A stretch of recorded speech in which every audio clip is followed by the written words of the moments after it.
The roar of an engine, shouts, and the sound of shattering glass yanked me from sleep at 6 in the morning. Still in my pajama pants, I bolted onto the porch and froze.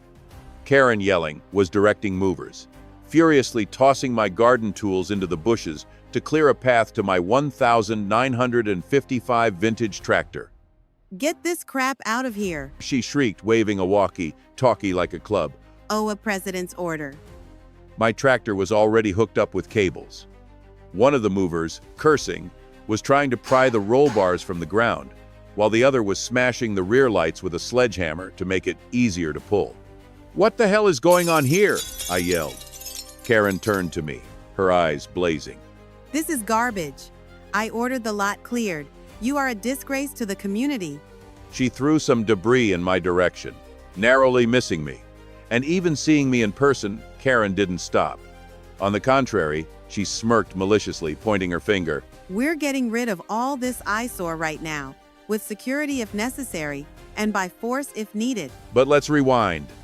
My 1955 vintage tractor had been sitting on my property for several years, rusty but a restoration project dear to my heart. For Karen, the new HOA president, it immediately became enemy number one. She bombarded me with complaints, stuck warnings on my gate, called inspections, and tried to get it removed through the boardall to no avail. The law was on my side, private property, no violations. And then, finally losing patience, Karen decided to take action. Early one morning, she brought a tow truck with movers and, waving a walkie-talkie, ordered the junk removed from my property. "What the hell?" I shouted, flying onto the porch. Karen turned and coldly hissed. "We're confiscating this. It's an eyesore on our neighborhood." "That's my tractor," I roared. "You have no right to touch it."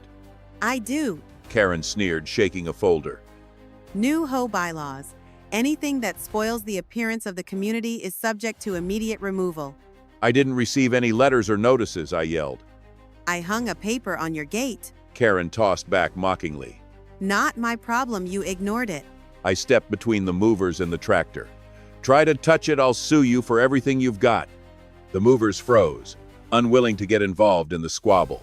But Karen, her face contorted with rage, screamed, "Immediately. On my orders." One of the drivers reluctantly reversed the tow truck, and that's when everything went wrong.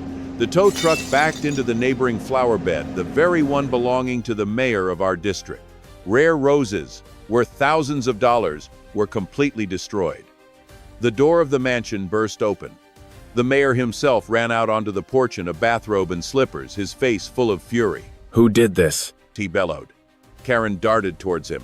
"He's to blame." She said, pointing at me. The mayor raised his hand, silencing her. "I saw everything. Unauthorized actions on private land and destruction of municipal property. Excellent. He took out his phone. Urgently send lawyers and a copy of the HOA bylaws."